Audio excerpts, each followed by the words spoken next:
नमस्कार बंधु माने आपण मानक समस्त को कालिया पंजिका चैनल रे हार्दिक स्वागत। आमर एही चैनल रे आमे प्रतिदिन आपनक पाखरे पहुंचाई थाउ ग्रह नक्षत्रर चलन अनुसारे आपनकर दिनटी किपरि कटिब तार सविशेष विवरणी। तेबे आसंतु शीघ्र नजर पकेबा आज आमे क्यों क्यों विषय जानिबा। प्रथमे रहिछि आजिर पंचांग, तापरे आम कालिया पंजिका ऐप विषय किछि सूचना, एहा परे कर्म को नै एक बहुत जरूरी कथा, आउ शेषरे आमे जानिबा सबु राशिर दैनिक राशिफल। सबुठारु प्रथमे चलंतु आमर कालिया पंजिकारे आजिर पंचांग विषय कथा हेबा।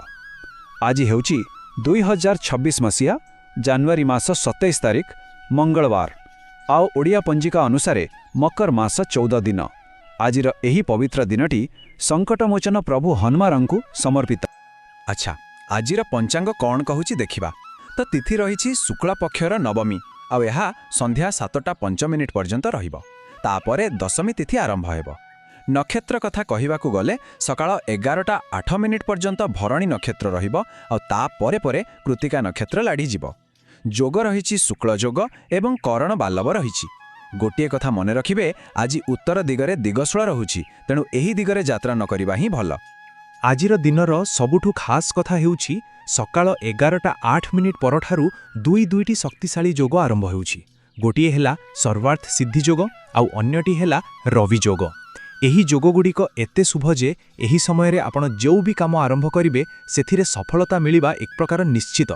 आउ एक बड़ ग्रह चलन मध्य होछि। आज संध्या 4:44 रे चंद्रदेव मेष राशिरु बाहरी वृष राशि रे प्रवेश करिवे। एहार प्रभाव दिन और संध्यारे आपणक राशि उपरे अलगा अलगा रहिबो। तेबे दर्शक बंधु, राशिफल को जीवा पूर्वरु आपण माने जानि रखंतु आमर कालिया पंजिका ऐप प्ले स्टोर रे उपलब्ध अछि। एही ऐप रे आपणकु अनेक सुविधा मिलिबो, जेमिति कि विवाह मेलक बा नाड़ी मेलक, नवजात शिशुर जातक तैयारी, शिशु पाई सुंदर नाम खोजिबा, आउ एहा सहित दैनिक मासिक और वार्षिक राशिफल, पूरा वर्षर ओडिया कैलेंडर, आउ प्रतिदिनर जोगिनी दिग और शुभ मुहूर्त विषय रे सूचना। तेबे प्ले स्टोर रे कालिया पंजिका सर्च करे इंस्टॉल करंतु, नाहेले एही वीडियोर डिस्क्रिप्शन रे दिया जाइथिबा लिंक रु इंस्टॉल करंतु।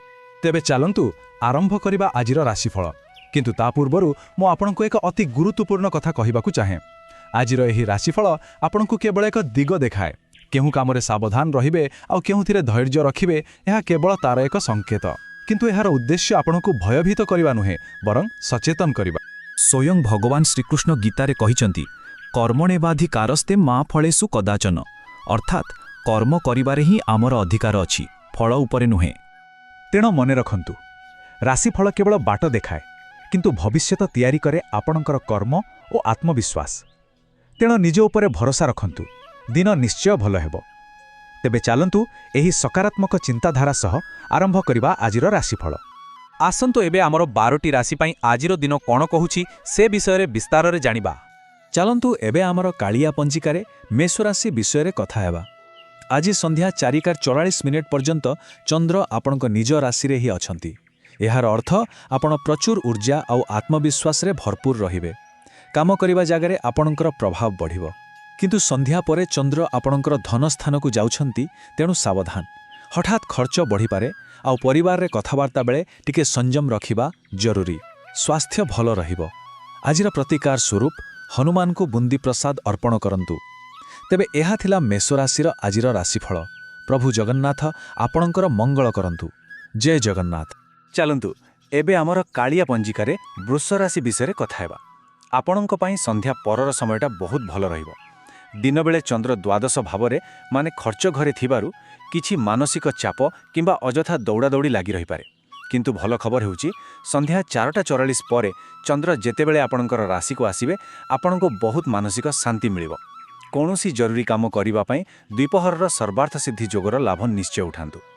दिनरे स्वास्थ्य प्रति सचेतन रुहंतु। प्रतिकार पाई धड़ा गाई को रुटी खुआंतु। तेबे यह थिला वृष राशिर आजिर राशिफल। प्रभु जगन्नाथ आपणकर मंगल करंतु। जय जगन्नाथ। चलंतु एबे आमर कालिया पंजिकारे मिथुन राशि विषय कथा हेबा। आपणक पई दिनेरे लाभ एवं संध्यारे खर्चर जोग रहिछि। संध्या पर्यंत चंद्र लाभ स्थान रे थिबारु आपणकर कोनोसी अटकी रहिथिबा टंका मिलिबार संभावना अछि। बंधुमानक सह मध्य भल समय कटिबो। किंतु संध्या परे टिके सावधान, कारण चंद्र खर्च स्थान को जाउछंती। तेणु अजथा खर्चरू बंचंतु एवं शीघ्र घर को फेरिबाकू चेष्टा करंतु। ପ୍ରତିକାର ପାଇଁ ଭଗବାନ ଗଣେଶଙ୍କୁ ସିନ୍ଦୁର ଅର୍ପଣ କରନ୍ତୁ। ତେବେ ଏହା ଥିଲା ମିଥୁନ ରାଶିର ଆଜିର ରାଶିଫଳ। ପ୍ରଭୁ ଜଗନ୍ନାଥ ଆପଣଙ୍କର ମଙ୍ଗଳ କରନ୍ତୁ। ଜୟ ଜଗନ୍ନାଥ। ଚାଲନ୍ତୁ ଏବେ ଆମର କାଳିଆ ପଞ୍ଜିକାରେ କର୍କଟ ରାଶି ବିଷୟରେ କଥା ହେବା। ଆଜିର ଦିନ ଆପଣଙ୍କ କ୍ୟାରିୟର ପାଇଁ ବହୁତ ହି ଗୁରୁତ୍ୱପୂର୍ଣ୍ଣ। ଦିନ ସାରା ଚନ୍ଦ୍ର କର୍ମସ୍ଥାନରେ ରହିବେ, ତେଣୁ ଅଫିସରେ ଆପଣଙ୍କ କାମର ବହୁତ ପ୍ରଶଂସା ହେବ। ଆଉ ମଜା କଥା ହେଉଛି ସନ୍ଧ୍ୟା ପରେ ଚନ୍ଦ୍ର ଲାଭସ୍ଥାନକୁ ଆସିବେ। ଏହାର ଅର୍ଥ ଦିନରେ ଆପଣ ଯେତେ ପରିଶ୍ରମ କରିଥିବେ ତାର ମିଠା ଫଳ ସନ୍ଧ୍ୟାରେ ନିଶ୍ଚୟ ପାଇବେ।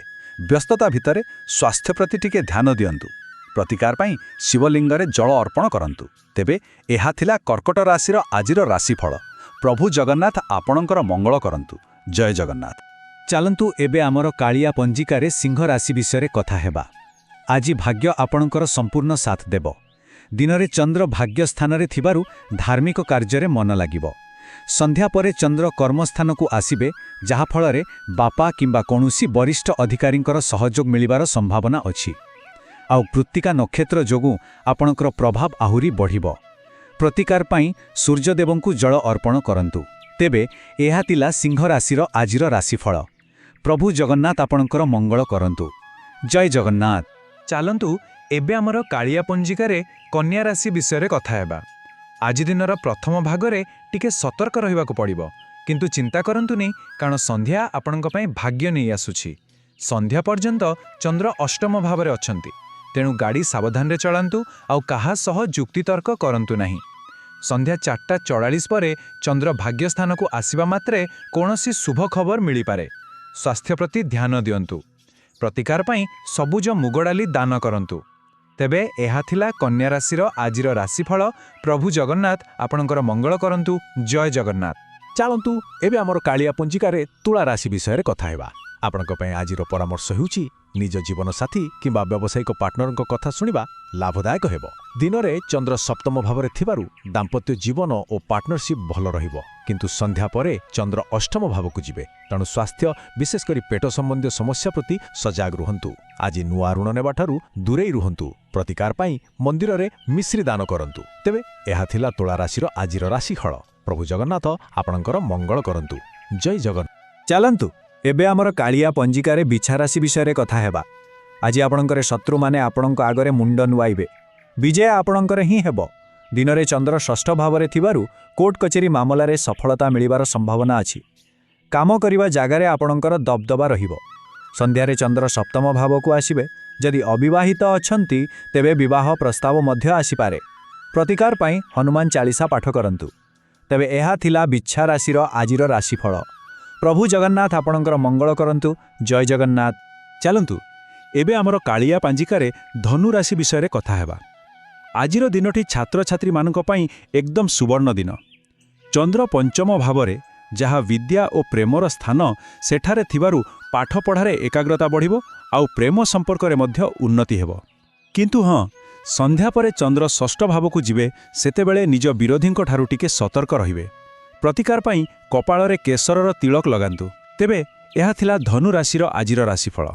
ପ୍ରଭୁ ଜଗନ୍ନାଥ ଆପଣଙ୍କର ମଙ୍ଗଳ କରନ୍ତୁ। ଜୟ ଜଗନ୍ନାଥ। ଚାଲନ୍ତୁ ଏବେ ଆମର କାଳିଆ ପଞ୍ଜିକାରେ ମକର ରାଶି ବିଷୟରେ କଥା ହେବା।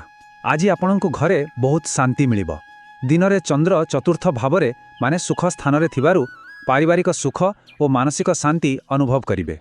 ଘର ସଜାଇବା କିମ୍ବା ମରାମତି କରିବାକୁ ଯୋଜନା କରିପାରନ୍ତି। ସନ୍ଧ୍ୟା ପରେ ଚନ୍ଦ୍ର ପଞ୍ଚମ ଭାବକୁ ଆସିବେ, ଯାହାଦ୍ୱାରା ସନ୍ତାନମାନଙ୍କ ସହିତ ଭଲ ସମୟ କାଟିବାର ସୁଯୋଗ ମିଳିବ। ପ୍ରତିକାର ପାଇଁ ଶନିଦେବଙ୍କ ଧ୍ୟାନ କରନ୍ତୁ। ତେବେ ଏହା ଥିଲା ମକର ରାଶିର ଆଜିର ରାଶିଫଳ। ପ୍ରଭୁ ଜଗନ୍ନାଥ ଆପଣଙ୍କର ମଙ୍ଗଳ କରନ୍ତୁ। ଜୟ ଜଗନ୍ନାଥ। ଚାଲନ୍ତୁ ଏବେ ଆମର କାଳିଆ ପଞ୍ଜିକାରେ କୁମ୍ଭ ରାଶି ବିଷୟରେ କଥା ହେବା। ଆଜି ଆପଣଙ୍କର ପରିଶ୍ରମ ନିଶ୍ଚିତ ଭାବରେ ଫଳ ଦେବ। ଦିନରେ ଚନ୍ଦ୍ର ତୃତୀୟ ପରାକ୍ରମ ସ୍ଥାନରେ ଥିବାରୁ ଆପଣଙ୍କର ଯୋଗାଯୋଗ କୌଶଳ ବା କମ୍ୟୁନିକେସନ୍ ସ୍କିଲ୍ ବହୁତ ଭଲ କାମ କରିବ। ଭାଇ ଭଉଣୀଙ୍କ ସହଯୋଗ ମିଳିବ। ସନ୍ଧ୍ୟା ପରେ ଚନ୍ଦ୍ର ଚତୁର୍ଥ ଭାବକୁ ଯିବେ, ସେତେବେଳେ ଆପଣଙ୍କୁ ଘରେ ଆରାମ କରିବାକୁ ଇଚ୍ଛା ହେବ। ପ୍ରତିକାର ପାଇଁ ହନୁମାନଙ୍କ ସାମ୍ନାରେ ତେଲର ଦୀପଟିଏ ଜାଳନ୍ତୁ। ତେବେ ଏହା ଥିଲା କୁମ୍ଭ ରାଶିର ଆଜିର ରାଶିଫଳ। ପ୍ରଭୁ ଜଗନ୍ନାଥ ଆପଣଙ୍କର ମଙ୍ଗଳ କରନ୍ତୁ। ଜୟ ଜଗନ୍ନାଥ। ଚାଲନ୍ତୁ ଏବେ ଆମର କାଳିଆ ପଞ୍ଜିକାରେ ମୀନ ରାଶି ବିଷୟରେ କଥା ହେବା। ଆଜି ଆପଣଙ୍କ ପାଇଁ ଧନ ଲାଭର ନୂଆ ନୂଆ ରାସ୍ତା ଖୋଲିବ। ସନ୍ଧ୍ୟା ପର୍ଯ୍ୟନ୍ତ ଚନ୍ଦ୍ର ଦ୍ୱିତୀୟ ଧନ ଭାବରେ ଥିବାରୁ ଅଟକି ରହିଥିବା ଟଙ୍କା ଫେରି ମିଳିପାରେ। ଆପଣଙ୍କ କଥା ଏତେ ମଧୁର ରହିବ ଯେ ସମସ୍ତେ ପ୍ରଭାବିତ ହେବେ, ଯାହା ବ୍ୟବସାୟ ପାଇଁ ଲାଭଦାୟକ ହେବ। ସନ୍ଧ୍ୟା ପରେ ବନ୍ଧୁମାନଙ୍କ ସହ ବୁଲିବାକୁ ଯୋଜନା କରିପାରନ୍ତି। ପ୍ରତିକାର ପାଇଁ ବିଷ୍ଣୁ ସହସ୍ରନାମ ପାଠ କରନ୍ତୁ।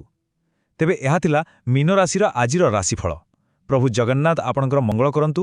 ଜୟ ଜଗନ୍ନାଥ। ତେବେ ଦର୍ଶକ ବନ୍ଧୁ, ଏହା ଥିଲା ଆଜିର ସମ୍ପୂର୍ଣ୍ଣ ରାଶିଫଳ। ଆଶା କରୁଛି ଆଜିର ଦିନଟି ଆପଣଙ୍କ ପାଇଁ ଶୁଭମୟ ହେବ।